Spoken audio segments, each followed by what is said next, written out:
Hey everybody, thank you for joining today, the ITS Georgia Annual Conference. We're excited to have you here. A couple of housekeeping items before we get started. Your Q&A is at the bottom of the screen. You can see that by hovering over the bottom of the screen for Q&A. We'd like you to use that to submit questions and answers. You can keep an eye on the chat, but try not to use it. Use the Q&A for questions and answers. We will use the chat tool to submit to you announcements about the conference throughout each session. Your mics are muted by default, so if you need to or want to verbally ask a question, use the raise your hand tool or the Q&A to request asking your questions verbally rather than through the Q&A. And with that, we're going to go ahead and get started with a brief video, and then we'll hand it over to the President, Winter Horble. Thank you.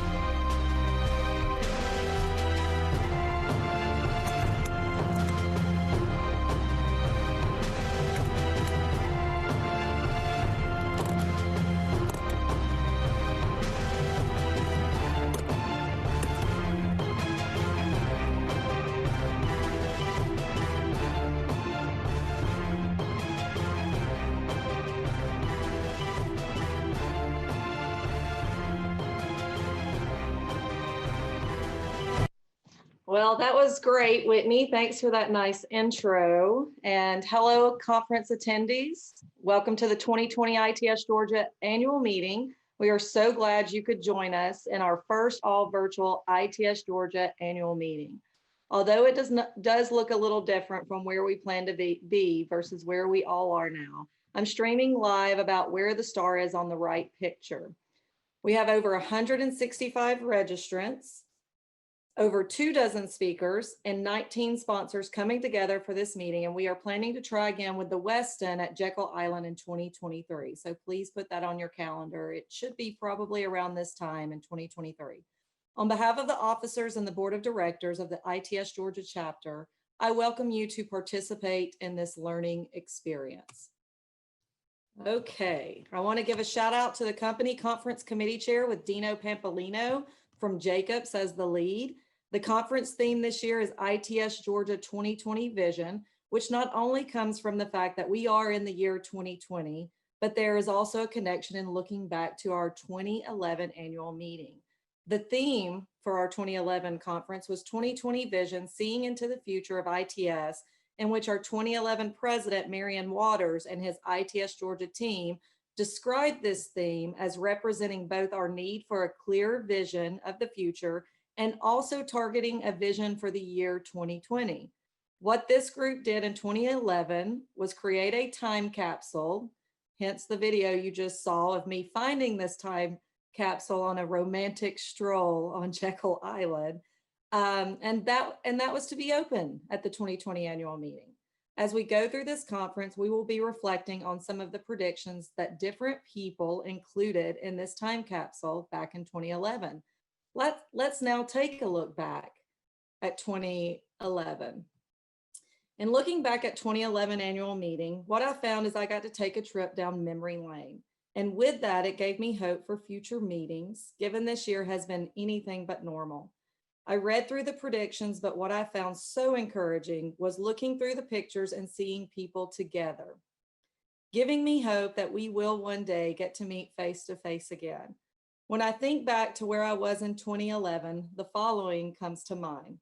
I had just left the consultant world and started my new role in the industry as the sales representative for Temple Incorporated. With that role brought on many different emotions as it was outside my comfort zone. It was different from where I spent the previous decade. It also put me in the position as the newbie to come up with ITS Georgia's Monday night entertainment, since Temple was the diamond sponsor that year. I think many of us had a great time dressing up in our hats for the Derby races at Temple Downs. Again, so nice to look back at the fun times, being able to socialize and network. My husband and I were starting our 4th year of marriage and still in that honeymoon stage. where we worked hard, but we also played hard. We had no plans beyond career and travel, and no clue that only a couple of years later, we would have a new addition to the family with our daughter, Lily. And I was active in ITS Georgia meetings, but I had not yet taken the plunge to see about being elected for a board position, which came only about a short year later. So now let's discuss the present year. The interesting year of 2020, and the only way to describe it is a year that has been anything but normal. The 2020 ITS Georgia officers and board started with a strategic planning meeting back in December of 2019. This picture is a pretty good representation of the first of the year, as we had a plan. We were all ready to go. Let's see what happens next. Well, we were trucking along in January and February with this wonderful plan the ITS Georgia officers and board put together, and then March hit and stirred things up a bit. Initially, we went into our typical problem-solving mode, but as the months stretched on, I think we began realizing that there was no solution in sight, at least not for the near future. So we all had to provide grace and show up under whatever circumstances we were dealing with at the time. I think this picture shows how some of us looked and or felt as time marched on. But even with these circumstances, I want to go into what some of our board officers and volunteers stepped up to do. Also, please take a look at our committees, and if you would like to volunteer and help with any of them, do not hesitate to reach out to me or any other board members, as we will begin our 2021 strategic planning and would love your help. I want to thank the program committee, presenters, moderators, and sponsors again for being so accommodating during this time. As you can see from the slide, the program committee barely skipped a beat once COVID hit in March. The biggest difference is the location changed to virtual. We had some great content covered this year and wonderful continued support from our sponsors. Many of the contracts with the venues have moved into 2021. So let's hope that we are able to start having some hybrid meetings that will include both low number in-person meetings, as well as continuing with a virtual component for those who cannot make it to the location. If you do have a topic in mind that you would like to hear more about, we are always looking for ideas. So please share by going to contact us on our website, and it will get to the right person. I also want to thank our membership and finance committee, including our diligent volunteer, Stephen Sheffield, for working effortlessly during this time to reach out to old and new members. As you can see on this slide, we did not hit our goal, but to still have 70% of you going through 2020 with us as members is no small feat. Thank you all. As for our communications and outreach committee, Bill Wells is our leader on this one, as well as so many other things. Bill takes care of our webpage, articles needed for magazines, all registration for meetings, and instead of setting up catering for our in-person events over the past 7 months, he is now setting up all Zoom calls to test out before the meetings and also for the meetings. I wish I had more pictures of Bill, but he is always the person behind the camera. The new Educational Outreach Service Committee, with the financial help, and sorry guys, I'm getting some sun, so you may not see me for a while. The new Educational Outreach Service Committee, with the financial help from our members and the long-standing Student Chapter Scholarship Committee, stepped up this year to help put necessary technology into the hands of children in our local community. We are still receiving donations, and any donations we receive will go directly to the laptop need here locally. Woo, I'm really going away. What this has also done is form a relationship with the local Boys and Girls Club, allowing us to see where we can help with these students as they graduate from the program and move into their next educational phase. Another new committee is our past president, in which our past president, Jenny Johnson, leads this effort to bring back on some support from previous past presidents, as well as taking on the lead role of the elections and award process. I also want to thank Jenny for just being there for me as past president and helping me move this organization forward in these crazy times. Networking and social activities. Unfortunately, Rachel never had a chance given the circumstances we are all living through, and she is just waiting until the day we can get together in person. but she is bringing to us a virtual experience tonight. So please sign up and join in on an hour worth of fun. Rachel has also added some ways to earn extra raffle tickets for those who show up and participate during this program. There will be some gifts handed out at the end of the program, so keep that in mind. I want to thank my officers, first starting with my Vice President, Tom Udell, who has supported me through this crazy time, our Secretary, Mark Start, with his mad note-taking skills, as well as Treasurer Tom Glucker, who, had he known what this year was going to look like with having to be completely involved in so many annual meeting contracts needing to be evaluated and reevaluated, he may have considered backing out, but instead he has led us through a year with minimum negative financial effects on our organization. So thank you all. And of course, there is our conference planning company, Jacobs, and the full committee led by Dino Pampolina, who also brought in many others to assist with the committee. You will be hearing from him and some of his committee members next, but I cannot move on without giving them such a huge shout out for all their efforts. This meeting started out as an all in-person and then went hybrid with an in-person and virtual component. And then just in the last month, they had to make the full pivot to all virtual. This committee has basically put together 3 different types of annual meetings, and I have an annual meeting folder with over 500 emails to show for it. Thank you all. Also, please recognize Whitney Nottage, who led the effort to pull together our excellent program with a group of dynamic moderators and informative speakers. I would also like to give thanks to the speakers and moderators for working with us as we have gone through these 3 different types of annual meeting plans. I want to give a special thanks to our sponsors, exhibitors, whose financial support is not only critical for us having an annual meeting, but is what helps to keep our organization up and operational. Even during a time where we cannot meet in person, it is just humbling to look at this list of sponsors and know that they are stepping up so we can move forward. Q-Free Interlight leads the way as our only diamond sponsor, so please be sure to reach out with a special thank you to Mike Whitney and the Q-Free team.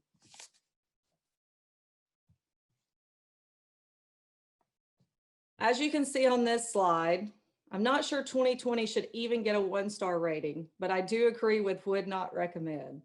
However, in life, we can learn a lot more going through the challenges. So think about what we can take with us to 2011 or to 2021, excuse me, going back to the time capsule. Kind of wish we could. Should we continue to wash our hands more? Well, the washing hands more is probably a good thing for all of us. And signs like this on the roadway should definitely continue. Wash hands like your mother is watching. Thank you, GDOT, for adding some humor to the highway signs. Love them, keep them up. As for ITS Georgia, should we continue to include a virtual component, even when we are back to having our traditional in-person meetings?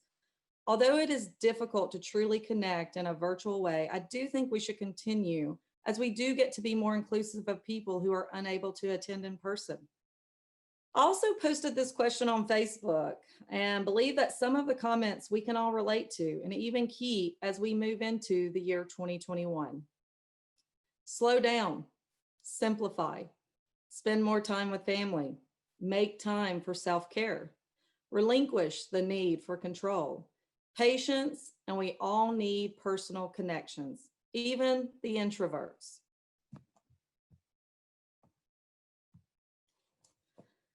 As I mentioned earlier, we will have several guests throughout the program from the 2011 annual meeting who will be reading their very own predictions for 2020. To get us started, let me share with you a few short ones with a couple of 2011 attendees. The picture on the left is from the 2011 meeting, and the picture on the right is from 2020. In the year 2020, I'd like to be the commissioner of the DOT. This was submitted by Mark Demidovich, who just officially retired from the Georgia Department of Transportation. Those tuning in from GDOT may want to give Commissioner McMurray a heads up, as I hear Mark will be making his way back to Georgia before the end of the year. The next one, I don't have 2020 vision, but I do have perfect wine drinking skills. This was from Miss Christine Simonton, and little did she know about her 2020 vision, as I know several of us have been perfecting those wine drinking skills this year. And then there's Mr. Taylor Stooks, now with the city of Roswell. Finished off the statement in the year 2020, I'd like to be a living person with hair and a functioning memory. I got to see Taylor a few weeks back, and by God's grace, he is still living, still has his hair, and I would say his memory is pretty good too. Given where we are today and some of the good predictions that were made in 2011 for 2020, the next question is, what will 2030 look like? You will be encouraged to contribute your personal 2030 vision and an item representing the current state of our ITS industry to the ITS Georgia 2030 time capsule. This legacy from this year's annual meeting will be stored until the year 2030, when your vision will be revealed at the 2030 ITS Georgia annual meeting. And to get things kicked off, I will start with, in the year 2030, I'd like to be.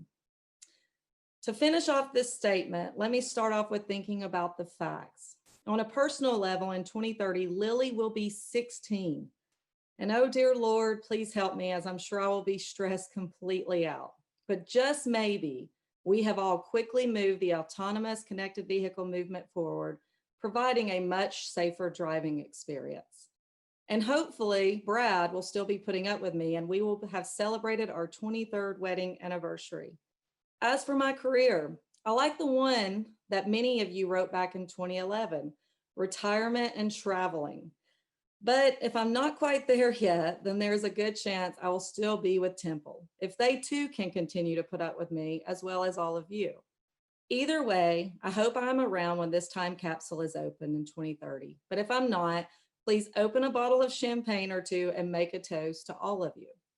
Thank you again for tuning in, and I will be back shortly to introduce our keynote speaker. But before that, let's hear from our conference committee, and let's start with the leader, Dino Pampolina from Jacobs. Please feel free, Dino, to take it away. Good morning, everyone.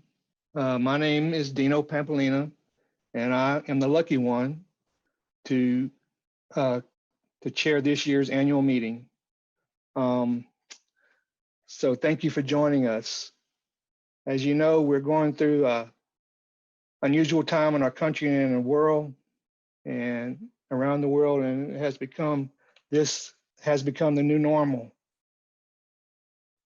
We were definitely going to miss everyone this year in person, seeing old friends and making new friends. So welcome to the virtual experience. I call this the Brady Bunch. Some of you might remember that movie, that show, the TV series, The Brady Bunch.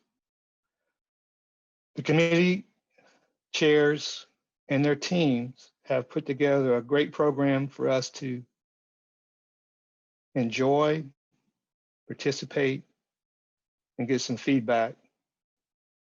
I'm so blessed to have them as part of the team. I can't say that enough. I know they're tired of hearing me say that. So with that, I want to give them all a shout out. And this is Scott Moore and Mike. They took care of the sponsorship, did a great job. Holly Painter, registration. Whitney Nottage, technical program. Yancy Bachman, exhibitors. Rachel Cohen, our everything chair. There's Winter again, and this is Jenny Johnson, our past president. Can't say enough for what Bill and Ken are doing with the virtual, and Whitney has jumped in, and just really all of them are just doing a great job.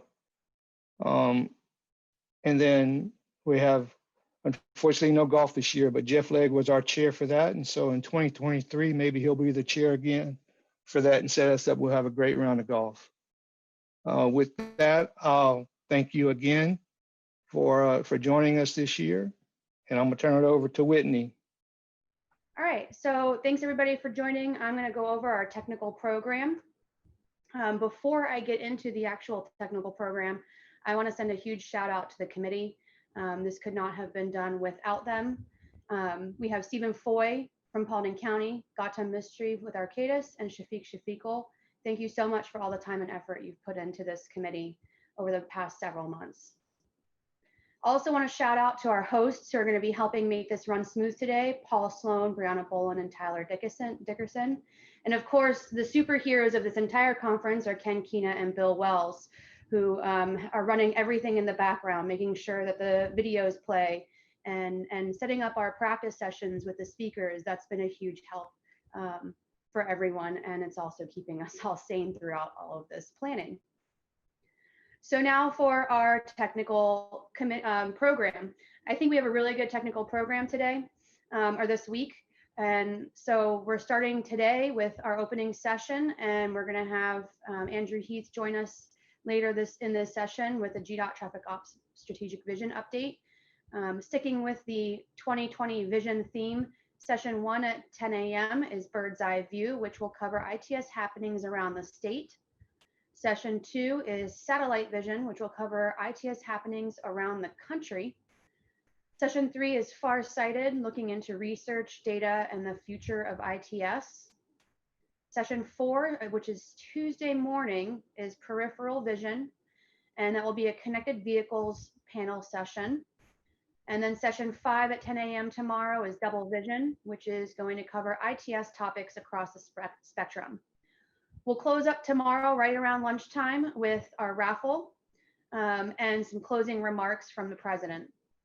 I think this is a really robust program that we have here. We have a lot of great speakers, a variety of speakers, not just in Georgia, but outside Georgia and all over the country.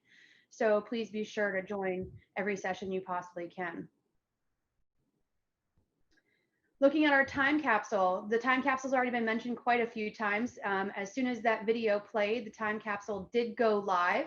So if you can visit www.itsgeorgia.org/time-capsule, you will be able to view the 2011 time capsule, as well as some then and now facts about a couple of agencies in the state. And then you can also submit a letter for the 2020 time capsule that we're sealing today and will open in 2030. So visit that website, submit a letter. You'll get a raffle ticket for submitting a letter. You can also email me stuff, brochures, letters, pictures, any other capsule keepsakes. And if you go to the conference website, my address is also there in case you want to mail physical items to put in the time capsule. We'll already be putting an ITS Georgia 2020 vision mask and some hand sanitizer, but feel free to add your own 2020 keepsakes as well to it for that capsule. So the time capsule, this is what's going to be on the front of the time capsule that will open in 2030. And again, we're going to put everything that you guys give us over the next week in that time capsule and seal it. So that's the technical program for this week. And with that, I'm going to hand it over to Rachel to cover our social activities. Good morning, everyone. Welcome to the 2020 annual conference. For those of you who don't know me, I'm Rachel Cohen with 360 Network Solutions. To say this has been a challenging year to have social events and meet up would be an understatement. I had a budget this year that I was looking forward to spending and have not yet to do that. So tonight we will be doing a virtual Pictionary starting at 6 p.m. The link will be on the ITS Georgia website. You may have received a blast for it as well. I can't promise it'll be the most amazing thing, as this has been challenging for me, but we will make it fun. We will laugh. We will draw some really awful pictures and have a good time. We will also be doing the raffle that we do every year. It will look a little bit different with the virtual aspect of gift cards, fun things, but we still have the printer to give away. So don't forget to stay on after the closing session tomorrow and have a chance to participate in the raffle throughout the virtual sessions, asking questions. Any sort of participation will get you additional raffle tickets. And yeah, enjoy the conference. The committee is really taking the time to put their love, blood, sweat, and tears and effort into it. So look forward to it. And with that, I will hand it back to Winter Horrible. All right. So hopefully, Andrew, you'll be able to share your screen. If not, we'll make sure that that's up and running. But hello again, and now it is time to introduce our keynote speaker. Andrew Heath joined the Georgia Department of Transportation in 2008. He has held numerous positions within the department, including within the Office of Planning, Executive Assistant to the Chief Engineer, and most recently, a State Traffic Engineer within the Division of Operations. He has a bachelor's and master's degree from Auburn University in Civil Engineering, War Eagle, and is a licensed professional engineer in the state of Georgia.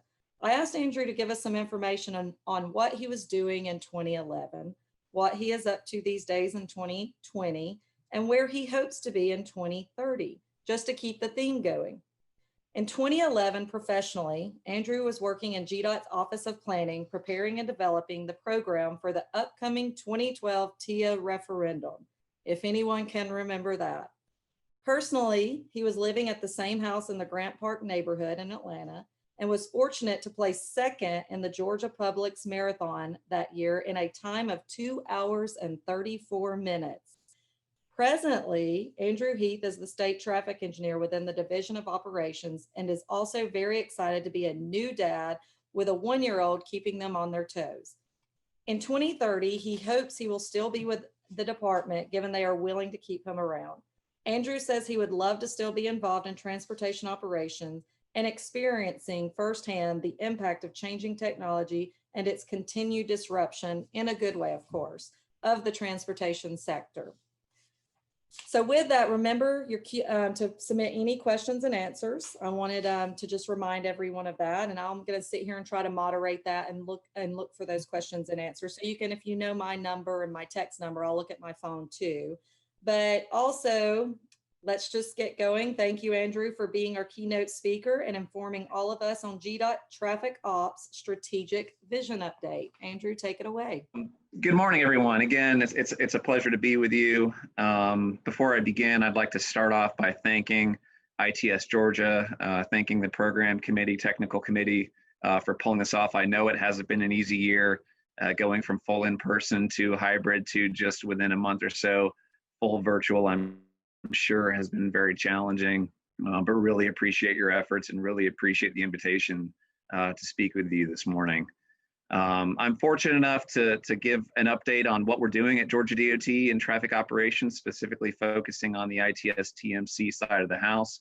Although I won't quite get you to 2030 in this presentation, I'm hoping that what I can share with you here today will get us through 2025 or so. I guess we shall see what the future holds for us. But I wanted to start with a little state of the industry before I jumped into the strategic vision. And I think these pictures are probably one of the best ways to show that. And this is of no surprise to anybody on the call here this morning. On the left, you can see that's our TMC floor in full operation. You can see our operators at their consoles, all the screens on, business as usual. We were operating that way up until the second week of March. And then on the right, the new business. Those are pictures of some of our operators working from their offices at home, working from their living room at home. And it's certainly been a challenging time for us at Georgia DOT. I think it's been a challenging time for us across the industry, but we've been able to respond very well.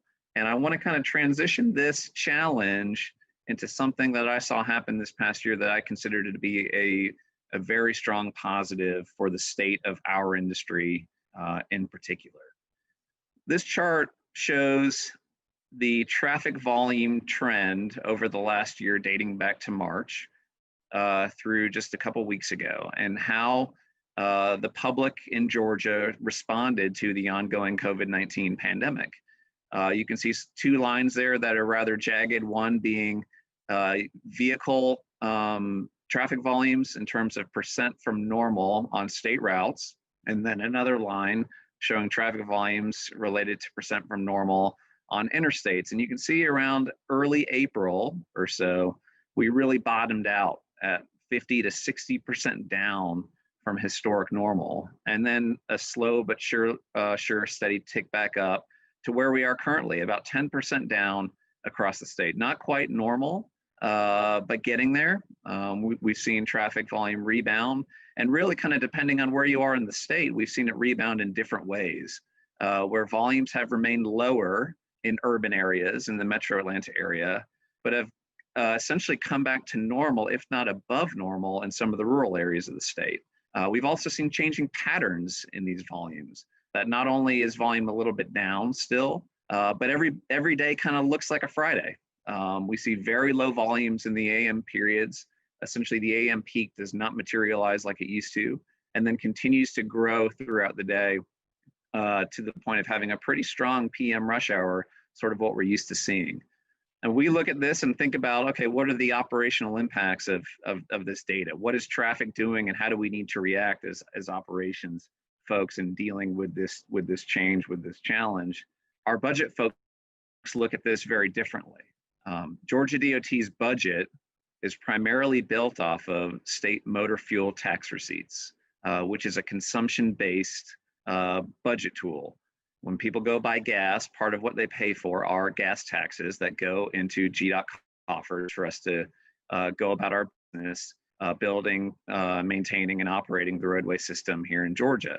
So when you see things like traffic volumes down 50 to 60% in April and continuing to be 10% down throughout the year, that obviously presents a challenge for us. And moving from FY20 to FY 2021, we did indeed realize a 16% budget reduction on the state motor fuel side of the house. Obviously not a great situation, and it's something that we need to continue to try to tackle, be more efficient to do our business, but something that I think we can overcome, and I think we're already starting to see positive numbers in terms of budget moving forward.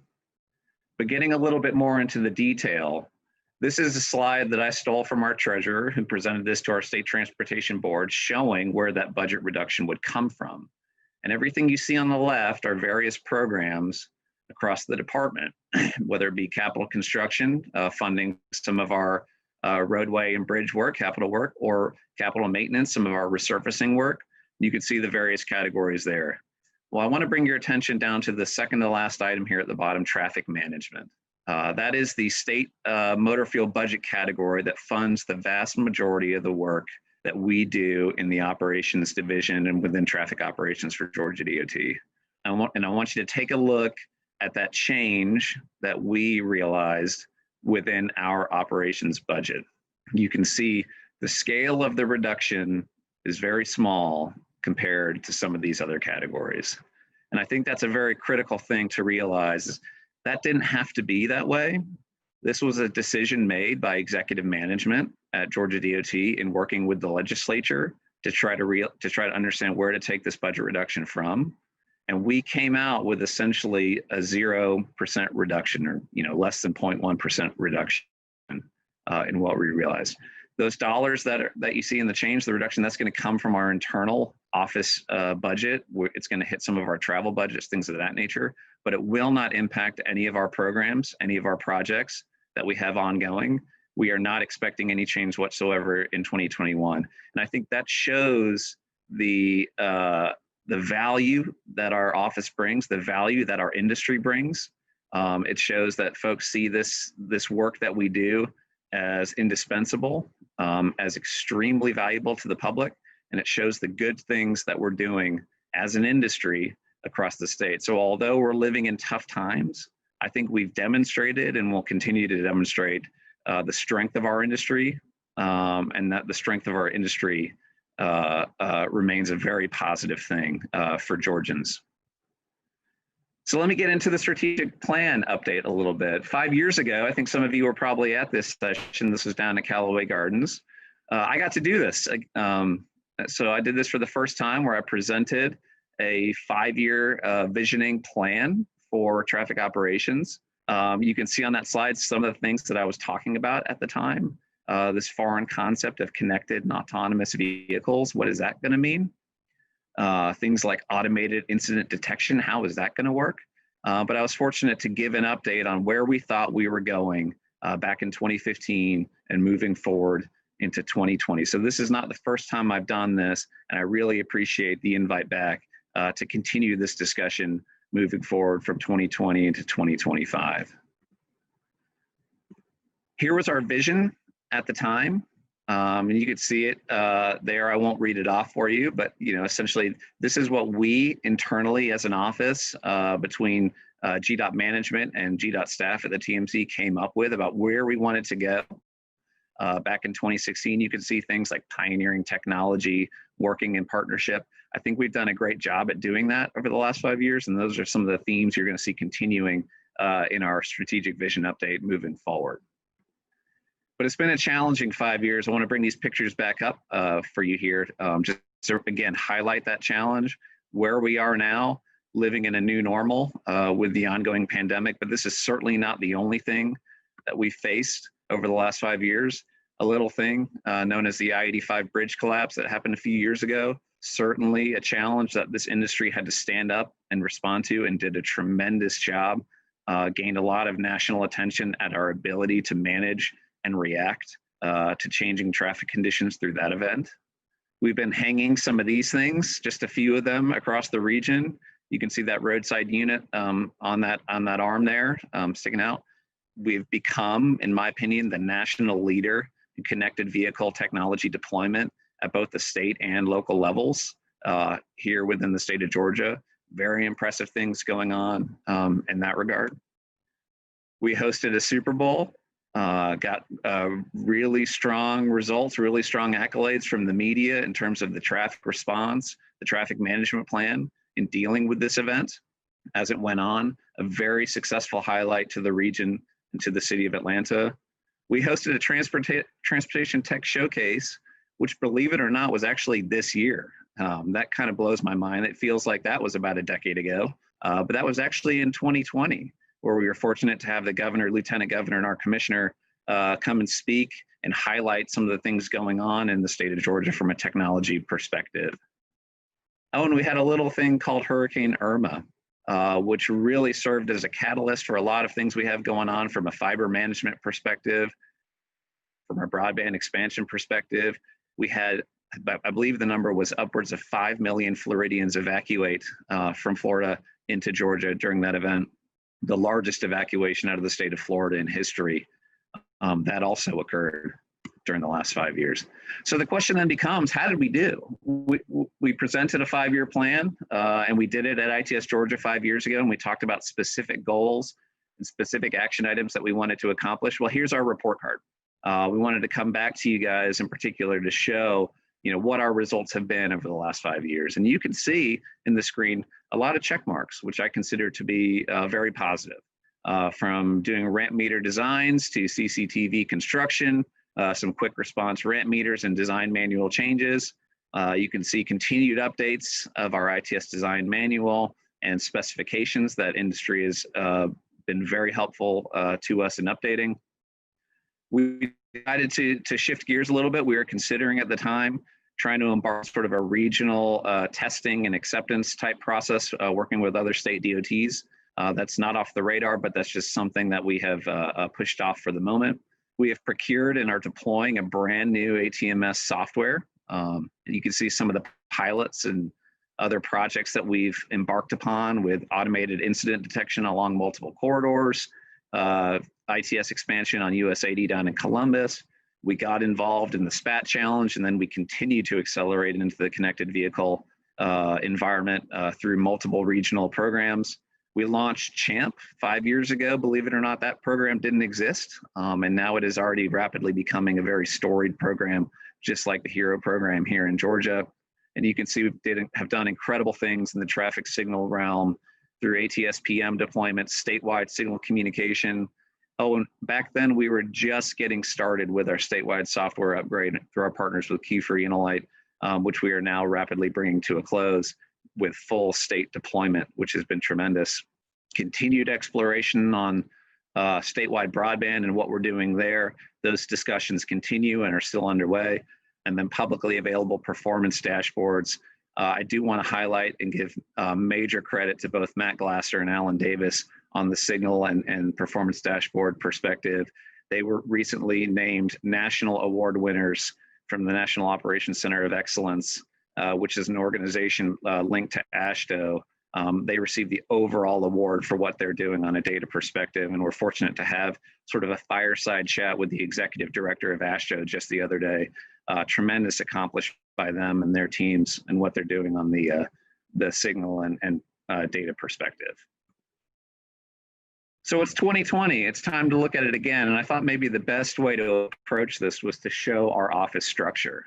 Many of you are probably familiar with how the Office of Traffic Operations is built.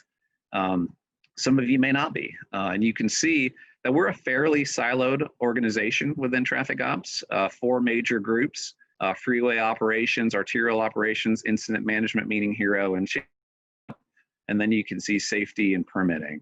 A lot of responsibility, a lot of duties that happen within the office.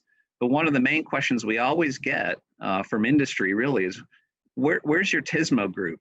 And where's the TSMO plan that supports that? And we at GDOT, we kind of smirk to ourselves a little bit and look across the room and say, well, we're not really built that way, but we think we do a pretty good job at TSMO. And if I were to use a marker and highlight what I think is our TSMO operation, I would pull in all of that. So you can see, to create a TSMO group, it's not that easy, and it encompasses a lot, in my opinion. So looking at a TSMO plan, I think we need to be looking at everything circled in that box there. But what I'm going to do today, primarily because we have already embarked on some efforts in arterial operations, is really focus on the freeway operations side and the incident management side. That's really where I want to kind of highlight the discussion this morning. However, I will be getting into some of our arterial operations work and connected vehicle work at the end of the presentation. So getting into freeway operations and incident management, perhaps the best way to convey the point of why we do what we do at the Transportation Management Center from that perspective is by showing you this chart. And I think all of you should be, if you aren't, you should be familiar with what this is. This is the incident management timeline. This is the timeline detailing from when a crash occurs, whether on a freeway or a state route, with various milestones throughout until when normal traffic resumes. And it's got 7 timestamps, actually really 8 timestamps, with time 0 being incident occurring, with various metrics tracked. And we track these very closely within traffic operations. And one of our primary goals is, how can we make this timeline as short as possible? Because when an incident occurs, and as the incident is ongoing, you have severe disruption to the traffic flow. And the longer that time period goes on, the more likely it is for something else to happen, some other bad situation to happen. So we work to try to minimize the incident timeline. And really our goal is to do something like this. Let's reduce these timelines. Let's get the overall incident timeline as short as possible and work towards a much quicker response. And I want to throw this slide up here to sort of highlight the challenge. This was a pedestrian-related incident down on I-75 in Clayton County. You guys probably see headlines like this on AJC or WSB or other outlets every day. Something like this happens every day in Metro Atlanta. In this particular incident, this was a secondary crash resulting in a pedestrian fatality with a number of additional secondaries that occurred afterwards. Traffic was stopped on I-75 that morning for upwards of 4 hours. This is not an uncommon occurrence, and we can do better to prevent this type of thing from happening. So we got back together as we finalized the 2015 document that we created, and we started working on what we're calling the 2020 document, 2020 strategic vision, really focusing on ITS and TMC. And we've got brand new mission and vision statements that you can see here on screen. Again, I won't read it to you word for word, but you see some of the same phrases in here. Pioneering technology, strategic partnerships, looking at a high-performing program, being more responsive, customer service, very similar trends in what we're trying to do from 2020 to 2025 as we were in the past. And as you read this mission and vision statement for 2020, what we are colloquially calling it here at GDOT is towards minute zero. Again, how do we get the incident management timeline as close to zero as we can? This should look very similar in terms of phrasing to you. Moving over to the safety world is vision zero, and that was done intentionally. We want people to remember this, sort of remember what the motivation of this building that I'm currently sitting in, why it exists, why we do what we do. Again, it's to make our roadways more efficient. It's to make our roadways more safe, and we can do that by working towards minute zero. So let me get into the goals and specific to the program. And really, I'll sort of highlight these with sort of the key takeaway. Goal 1 is about deployment. Conduct and actively participate in pilot projects and studies of emerging technology and operational strategies. So what that means, let's keep pushing the envelope. Let's keep trying new things. Let's keep the department on the forefront of the national conversation when it comes to transportation technology. So this is sort of an example slide highlighting what's behind the goal. I'm not going to get into all the details of this, but I do want to say that this the schedule piece at the top, you'll see this for each goal. That is a readily available document that we can provide. That gets into specific action items that we are either already undertaking or will be undertaking in the future. So you can see it's a pretty robust plan working out from 2020 through 2025 with the subsequent goals below it. So again, if you want to see these details from a scheduling perspective, specific action items from a scheduling perspective, feel free to contact myself, contact Matt Glasser at Georgia DOT, and we'll be happy to provide this information. So getting into goal 1, focusing on deployment, you can see sort of the sub goals below that: develop rigorous, flexible testing standards to track metrics and determine success, conduct pilot projects and studies focused on physical infrastructure of emerging technology. Again, let's keep pushing the envelope, keep driving the conversation. Pilot projects focusing on infrastructure-less deployment of emerging technology. How do we harness the power of information and data behind that? And continue to conduct research on emerging strategies and best practices. Again, let's stay out front in what we're doing. Let's continue to push the envelope. Goal 2 is more of a iteration type goal, iteration and refinement. So utilizing information gathered from data and pilot projects to enhance the capabilities of programs and projects. We feel like we do a pretty good job when it comes to traffic management, when it comes to incident management. How do we use information to get better? How do we use new technologies to get better? How do we iterate what we're doing and refine what we're doing to meet our goals and work towards that minute zero goal? So again, goal 2, you can see the specific action items on the top. Again, if you want those, we can provide them. And then getting into the sub goals, refinement and update of programmatic performance metrics to ascertain whether they remain relevant, actionable, and appropriate. The great example there is as we evolved RTOP from a travel time reduction into a reliability focused metric based on the changing goals of that program. Looking at short and long-term action plans to address deficiencies and expand upon successes. Report pilot and construction project results. Let's do that post-analysis. Did it work? Or did it not work? Do we need to tweak where we're going? Again, iterate and refine to do better. And you can see things in the top piece there about trip expansion, things of that nature. Again, a lot of interesting stuff in the works when it comes to trying to refine what we're doing from an ongoing operations perspective. Goal 3, review and expand data acquisition and associated analytics platforms to better consolidate disparate data sources and focus resources.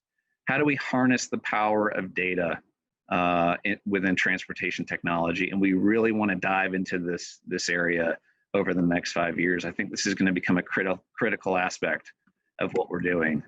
So once more, you can see the specific action items at the top. Creating a cohesive interagency program that develops standards and policies for acquisition, invests in data analytics capabilities, and addresses gaps in data needs. That is already underway, already been created. And I want to use that point to emphasize that the 2020 plan being shared now has already begun. We are almost to 2021, believe it or not. So we are already underway with a number of these items and are going to continue to march forward in addressing this plan. So very pleased with our team in pulling off this interagency group that is already beginning to understand what data needs we have, what data gaps we have, and how we can better leverage resources across agencies to streamline what we're doing from a data perspective.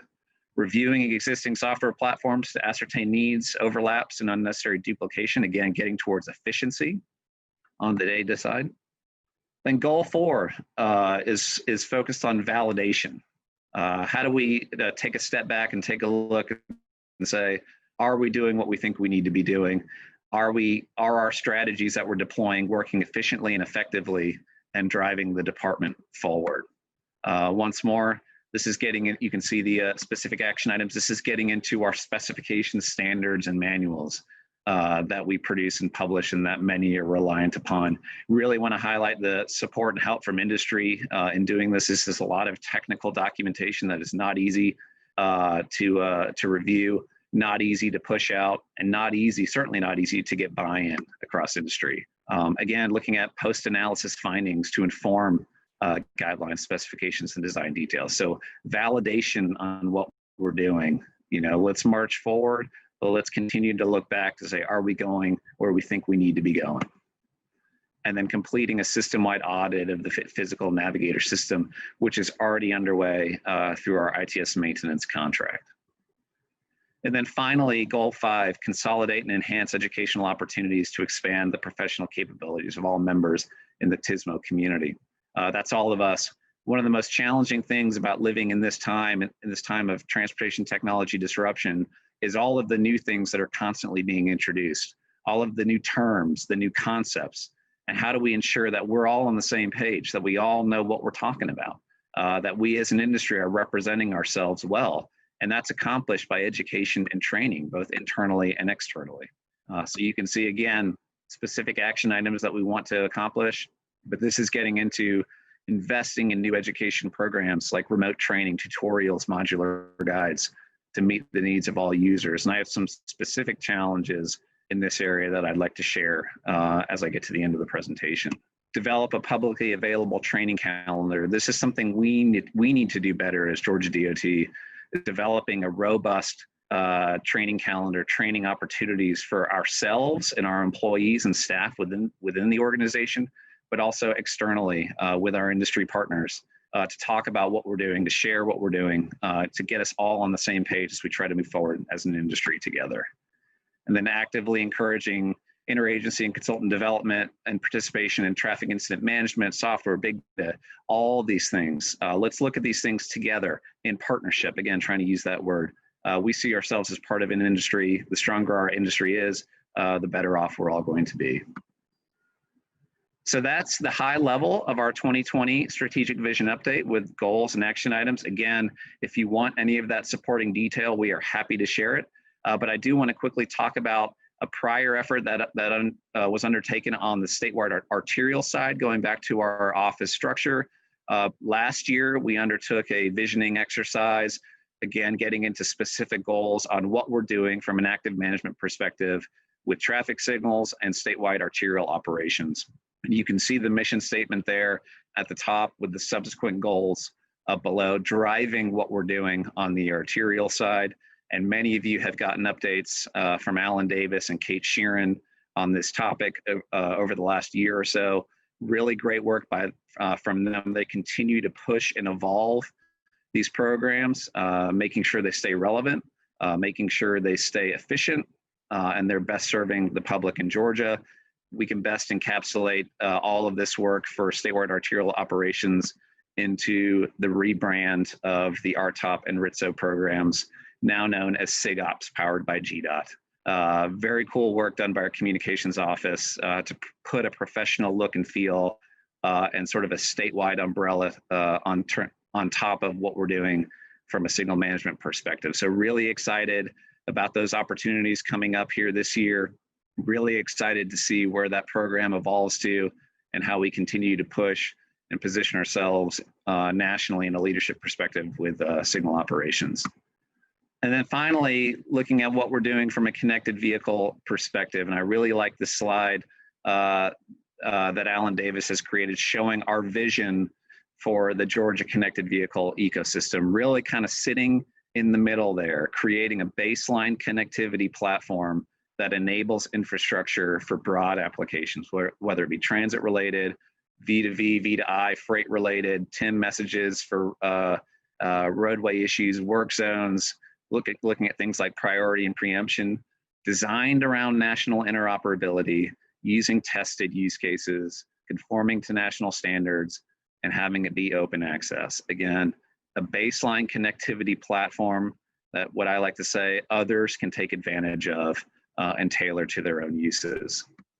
So we have two major efforts. Many of you have also probably seen this. One we call our RTOP regional deployment, which has been underway for a while now, and we continue to march forward in this deployment through both GDOT investment, and we are fortunate enough to receive a USDOT ATCMTD grant to do this 1,600 traffic signal in the Metro Atlanta area. We are very specific in referring to this program as not a pilot. This is baseline infrastructure. Based on the pricing of this technology and how it continues to come down, we see this as low risk, high value. And we continue to develop new applications, new pilot projects, utilizing this deployment across the region.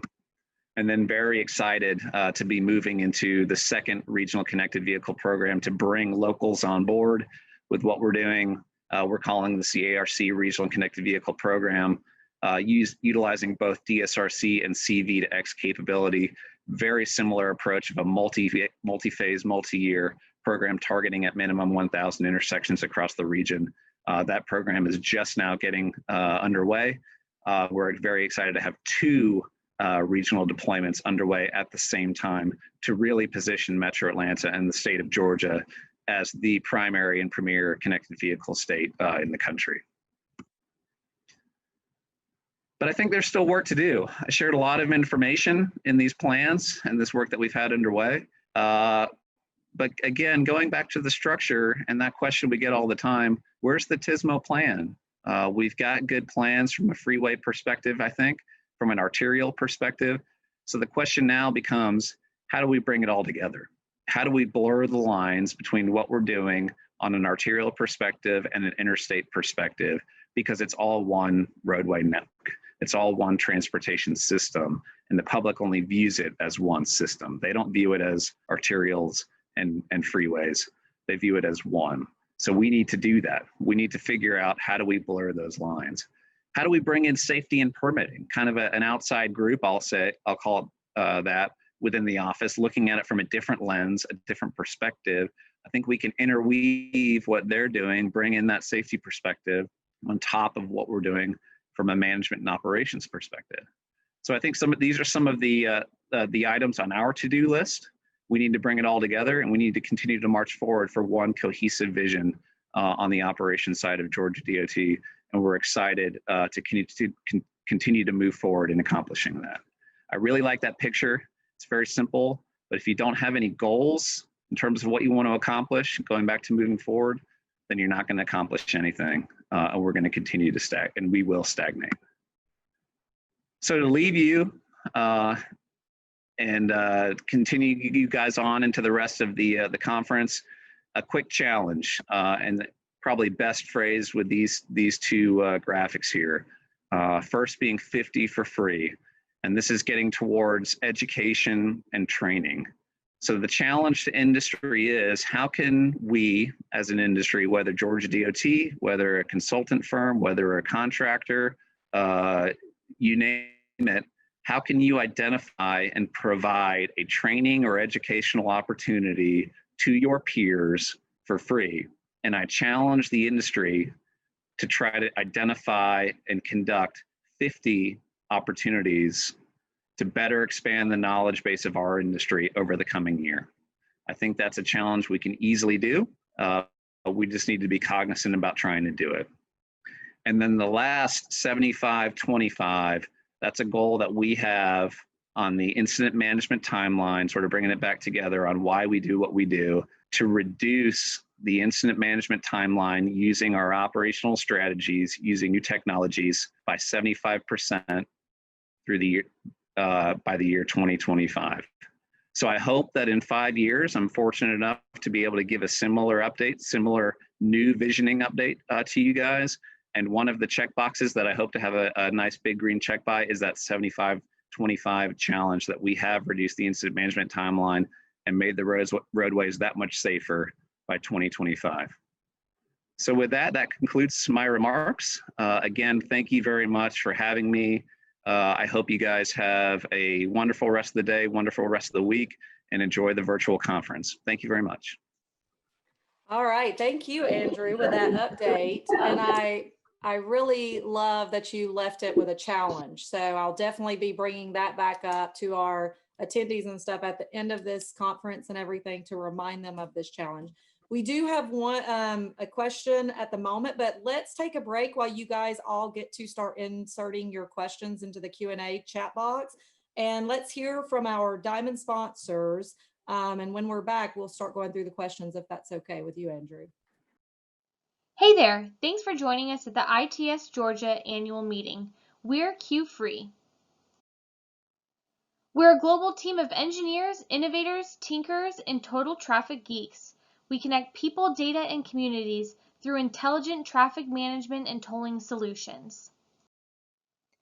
Every country, city, and town face 3 major mobility challenges: improving mobility and limiting the amount of time people are stuck in traffic congestion, environmental issues like air and noise pollution, and improving the overall safety for all road users. So we assemble our product offerings to focus on these 3 core concepts. With our Q-Flow solutions, we optimize the movement of people, goods, and data with event and incident management, whether it's planned or spontaneous, traffic mitigation, such as hard shoulder running, ramp metering, queue detection, and adaptive signal control, as well as cross-jurisdictional coordination, such as center-to-center, corridor management, and computer-aided dispatch integration. As a worldwide company, we need to be stewards of the environment. So we offer solutions to stimulate sustainable transportation through pedestrian and cycle monitoring, weigh in motion, and congestion charging and mitigation. And of the utmost importance is the creation of safe infrastructure and safe travel for all road users. Connected intersections and lane closure management, along with our frictionless video tolling, are just some of the solutions we provide in our efforts to improve road and travel safety. As trailblazers in the traffic world, Innolight is our leading brand of traffic signal systems. Since its formation, Innolight has driven ATC controller specs, spearheaded multi-application APIs, and modernized signal systems technology. And we have the numbers and happy customers to back it up. Our culture and business decisions are driven by innovation and the modern technology that improves safety and security, as well as providing robust, durable hardware solutions. The coordination and enthusiasm to work with others to build the best solution possible for you. And openness. Our mindset is to provide the best modular system and the willingness to interact with other solutions in a very cohesive way to provide our customers with the best solutions possible. We love to tackle challenges, design new systems, analyze crazy hordes of data, and simply just play in traffic. So whether you're looking for a fresh perspective, a way to integrate multi-vendor solutions, or help troubleshooting, let's talk traffic. Let's talk traffic. All right, let's bring Andrew back up. We've got a couple of questions. Andrew, this is from John Karnowski. What policies, laws, regulations, or red tape are inhibiting the department from attaining the goals you presented? Oh, well, thanks for that question, John. I'm not sure if it's necessarily, some of the challenges here aren't necessarily policies or laws, but what we really get into are internal differences with operations, working with some of our other department partners, other offices within the department, specifically thinking about IT and procurement. What we do is different in operations. We are, as I mentioned, pushing the envelope. We're introducing new things. We're approaching things from a different way. That no fault IT or procurement, that becomes challenging for them because they're having to look at it through a different lens than they traditionally do. and they see it as a unique problem or a unique challenge to try to accommodate. So we often get into conversations about how do we best procure, how do we best manage, how do we best protect those types of things. And with new technology, that continues to be challenging. So that's a focus area for us, something that we work very hard in internally to try to strengthen those relationships, try to have constructive conversations with those groups so that we can be successful. But that's probably the single biggest challenge we have at the moment. Wonderful. And please don't hesitate to ask more questions as we're going through and as Andrew's answering some of these. This one is from Mark Starr. Is there goals, objectives in the 5-year plan specific to pedestrian bike mobility and or safety? So currently in this 5-year plan, there is not, and that sort of gets to the last slide that I had, that I think there's still work to do that we have on our end, again, bringing it all together. How do we weave in multimodal strategies? How do we weave in safety strategies into this action plan so that it's being viewed through that lens as well? Now, we do have strategic safety plans in place that guide investment in those arenas, but they are sort of, off on their own at the moment. So I think one of the things that we need to think about as a department is looking freeway, arterial incident management, safety, all inclusive into sort of one cohesive vision about where we're trying to go. Okay, that was great too. We've got another one from Natalie Schmuzmingelcock. Sorry about that. How do you communicate the value of operations to management such that your budget has largely been maintained?